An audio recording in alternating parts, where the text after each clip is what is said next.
So this week we are talking about walking surfaces. And why is that important?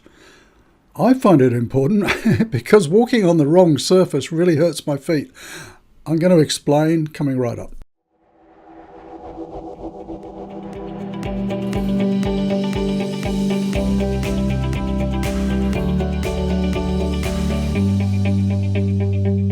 So I thought a topic that might be interesting this week is walking surfaces, the different sorts of surfaces you come across while you're walking the Camino, and why does it matter? It matters to me a lot because if I'm walking on really hard surfaces like asphalt and concrete, it really damages my feet. If you're a younger person and very fit, it's probably not going to impact you as much. But I'm older, I'm 67, I'm a bit overweight. One of the things that happens as you get older is you lose all the natural cushioning in your feet.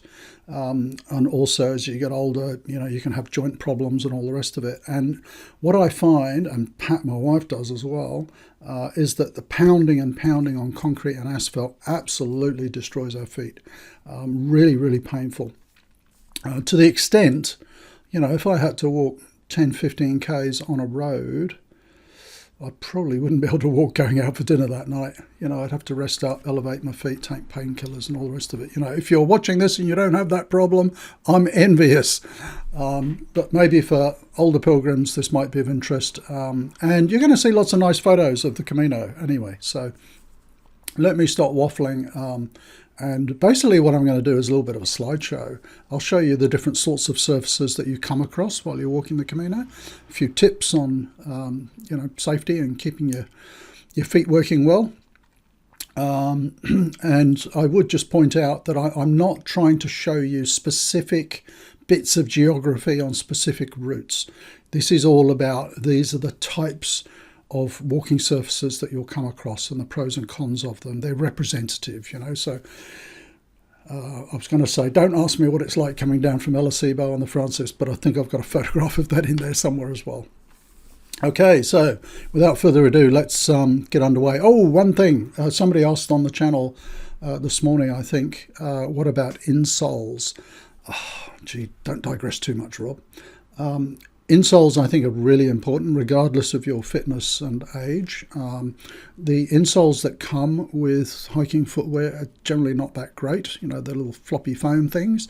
We both wear custom orthotics, again, largely because of age and lack of cushioning in the feet and all the rest of it. But either custom orthotics, or you can buy some by Vasili, I think, which is a Spanish company, which you kind of warm up with a hairdryer and you put them in your footwear and stand on them and they mold to your feet. So, and any sort of insole, I think, that's going to provide a bit of cushioning as well with happening. Let's get into the photographs. So I'm going to have to see if I can remember what all these are. This one was on my second day on the Verde de la Plata.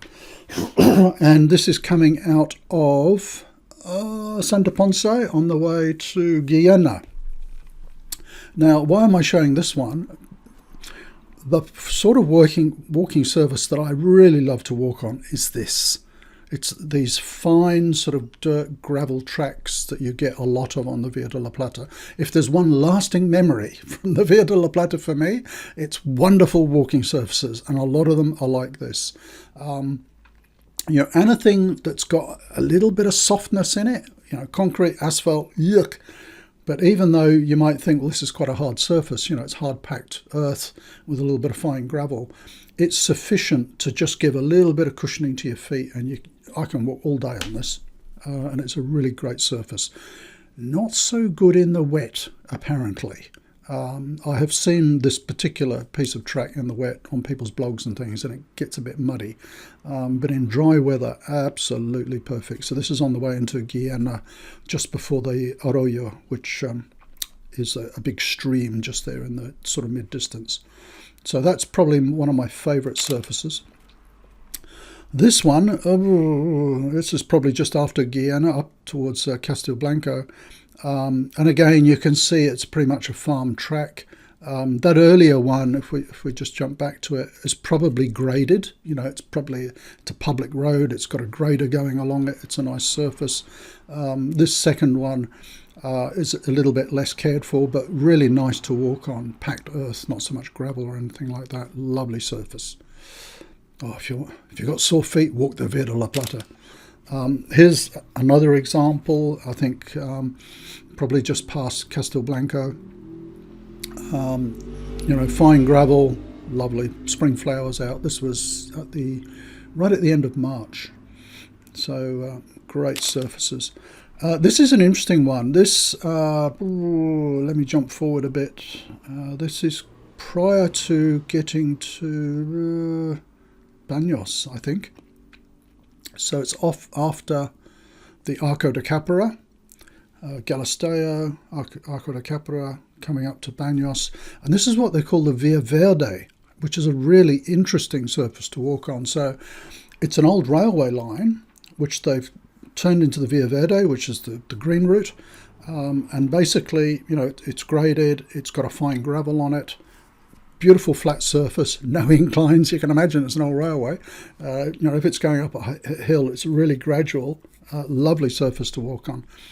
And I came across that just after the Arco de Capra, which was really nice. And then again, actually, just prior to Baños. No, there was another one after Bagnetta, going up towards Astorga. So you come across these occasionally on the Verde la Plata. And then, of course, we've got road walking. Not my favourite at all. Whatever Camino route you're walking, you're going to be doing a little bit of road walking. So this is coming into Fuenterroble on the Verde la Plata, with a wonderful Donativo albergue, by the way. Go and look that up. Run by Father Don Blas. As one of my Camino amigos up there in the mid-distance. When you're doing road walking on the Camino, most of it is on country roads. Regardless of the route, most of it will be on country roads.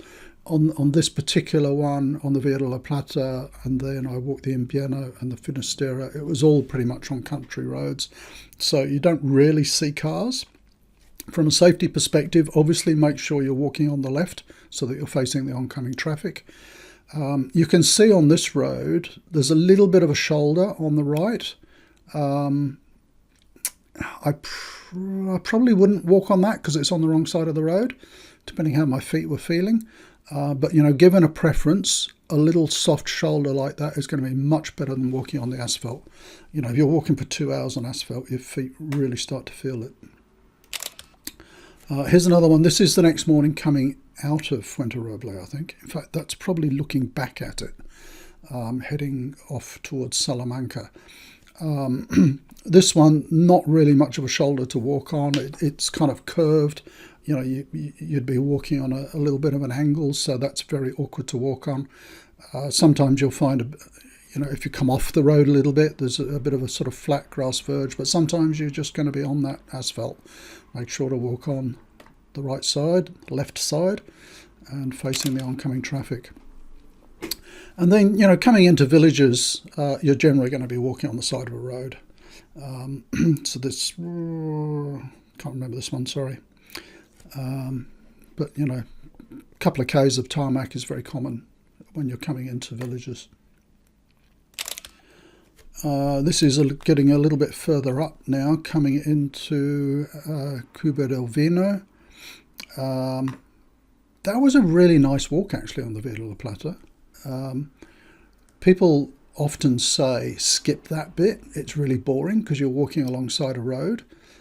Most of it is a lovely graded path, 20 to 100 metres off to the left of that main road. It's only coming into Cuba del Vino that you actually come onto the road for about a K. But I show this just as an example where you've got quite a reasonably sized shoulder there.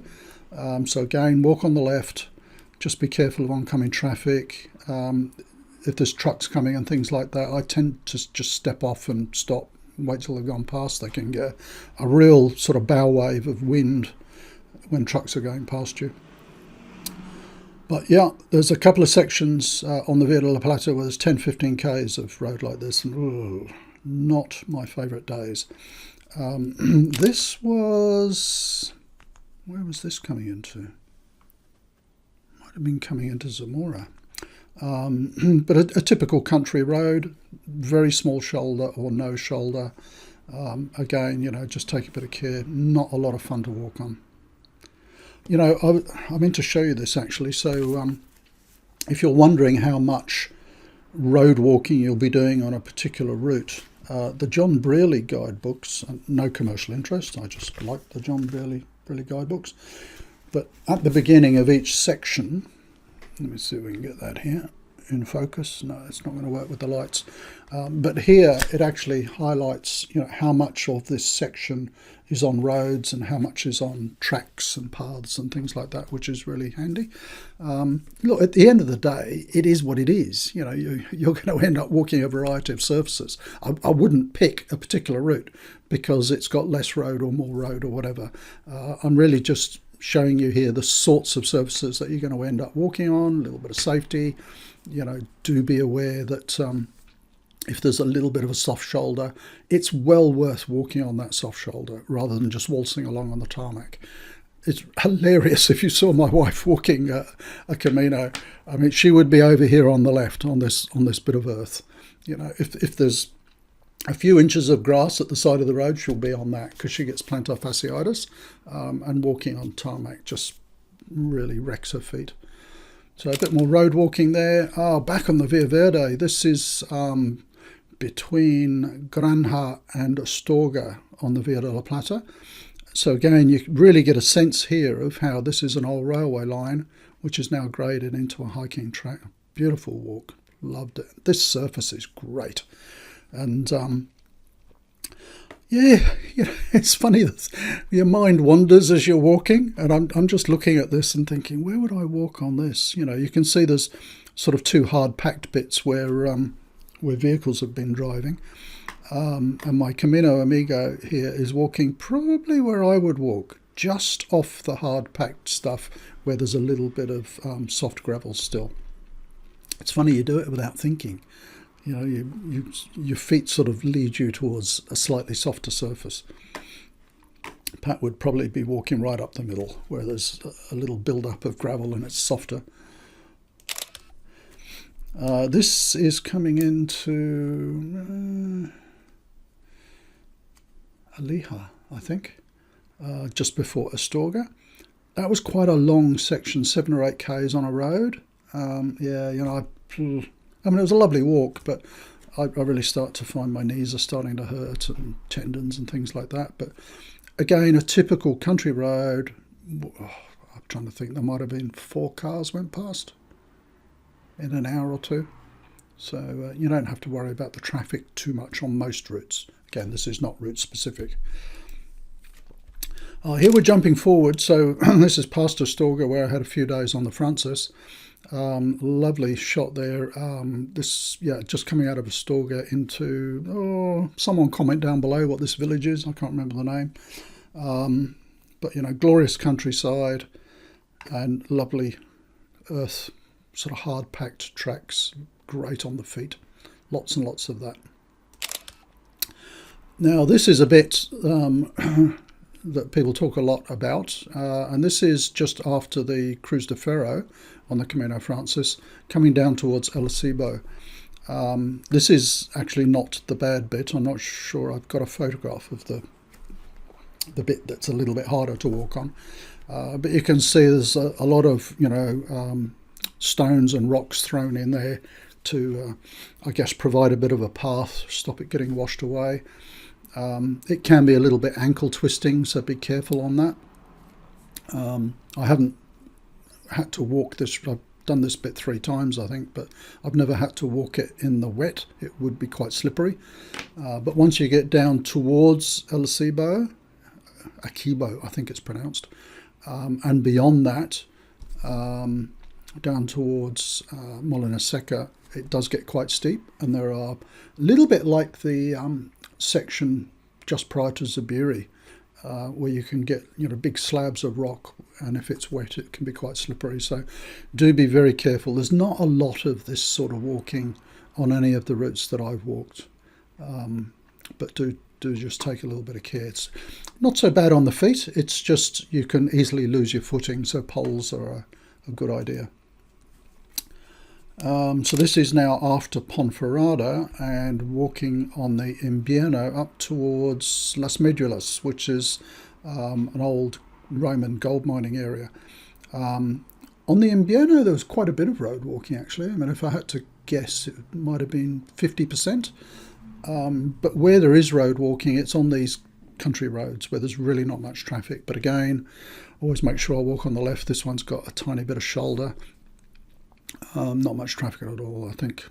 And this day there's, I think that final bit of road was about 3 or 4 k's. Might have been 2 cars, 3 cars went past. So mostly you're on country roads. This is just after Las Medulas.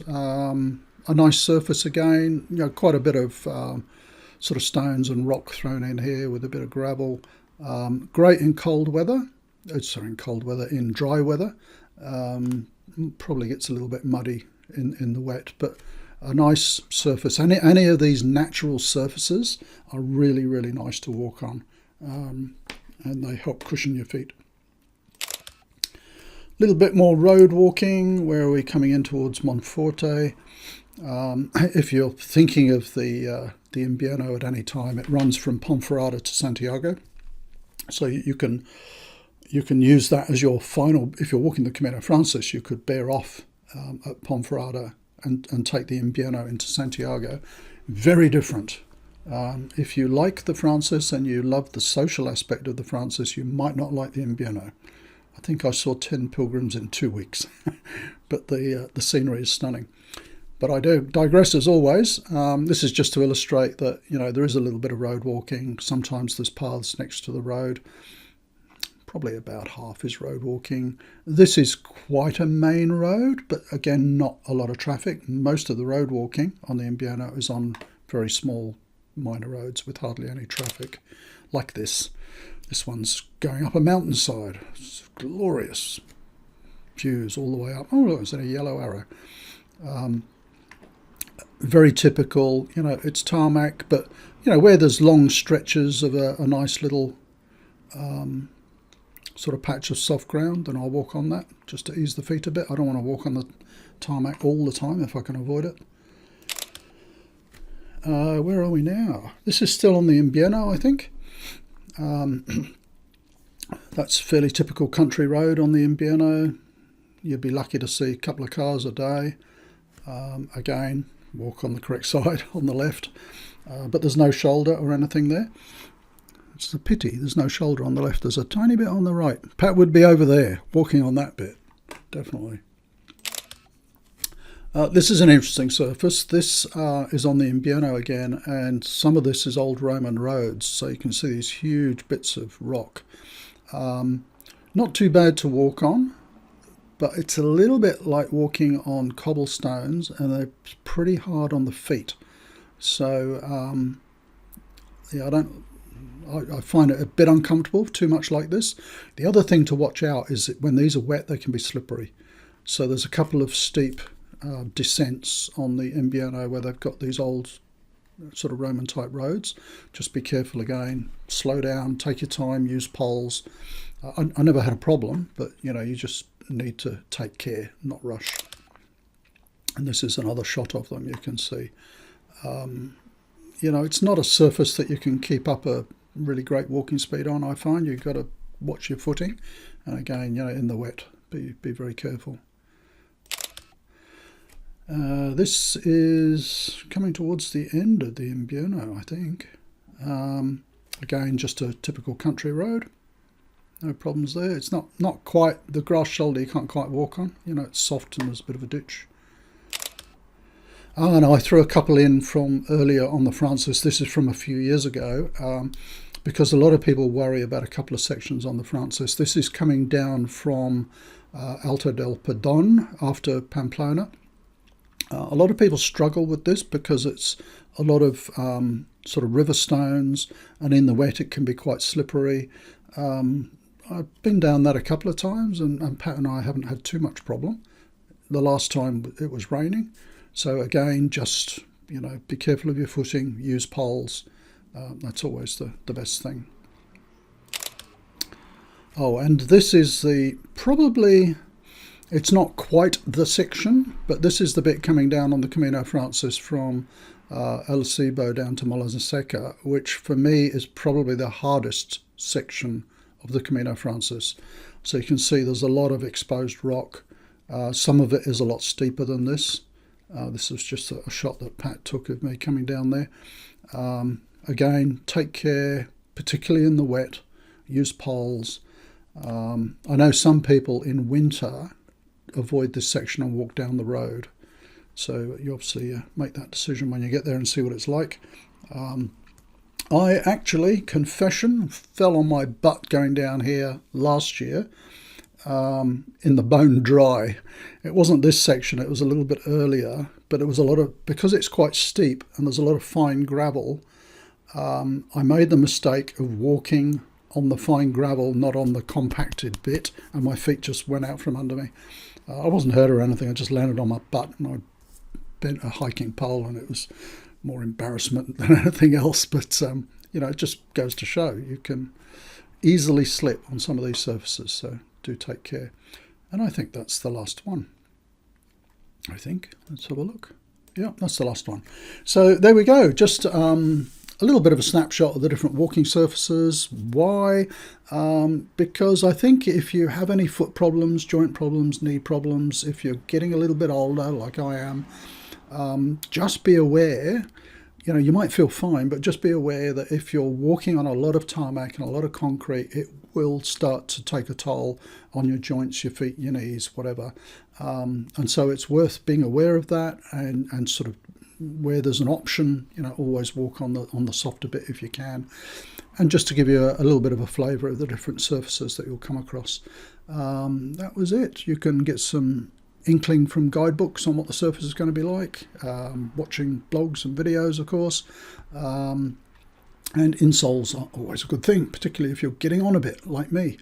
So there we go. Do comment down below. What are your thoughts on different surfaces? Are you one of these people who can do 30 k's a day on roads and not have a problem? Oh, I'm very jealous. You know, are there particular surfaces that you're worried about, or particular sections of a Camino? Comment down below. I'd love to hear from you. Bye for now.